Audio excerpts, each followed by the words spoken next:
നമ്മൾ മറ്റുള്ളവരിൽ നിന്ന് വേർതിരിയുന്നത് മുൻഗാമികളായ നമ്മുടെ ആളുകളുടെ താരീഖാണെന്ന് ഞാൻ പറഞ്ഞു. അത് നല്ലോണം പറഞ്ഞു കൊടുക്കാൻ നമുക്ക് കഴിയണം. നമ്മളെ സമസ്തയുടെ സുന്നി യുവജന സംഘത്തിന്റെ സംസ്ഥാന വർക്കിംഗ് സെക്രട്ടറിയും മലപ്പുറം ജില്ലാ ജനറൽ സെക്രട്ടറിയും ഒക്കെ ആയിരുന്ന പി മുഹമ്മദ് ഫൈസി ഒരിക്കൽ ബഹുമാനപ്പെട്ട ഹൈദർലി ഷിഹാബ് തങ്ങൾ പാപ്പാനെ കുറിച്ച് പറഞ്ഞ ഒരു അനുഭവം ഞാൻ നേരിട്ട് കേട്ടിട്ടുണ്ട്. ഈ സുന്നി മഹല്ല് ഫെഡറേഷൻ പഴയ കാലത്ത് ഇർഷാദുൽ യാഫി എന്ന അബ്ദുല്ലാഹിൽ യാഫി റളിയല്ലാഹു അൻഹുവിന്റെ കിതാബിന് ഒരു ശറഹ് പ്രസിദ്ധീകരിച്ചിരുന്നു.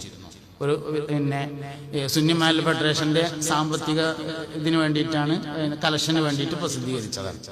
അങ്ങനെ ആ ശറഹ് പ്രസിദ്ധീകരിച്ച് അതിന്റെ വിതരണമൊക്കെ കഴിഞ്ഞ് അതിന്റെ കണക്കും ബാക്കി പൈസയും ഓഡിറ്റ് ചെയ്ത റിപ്പോർട്ടും കൂടി പി മുഹമ്മദ് ഫൈസി ഒരു ബാഗിൽ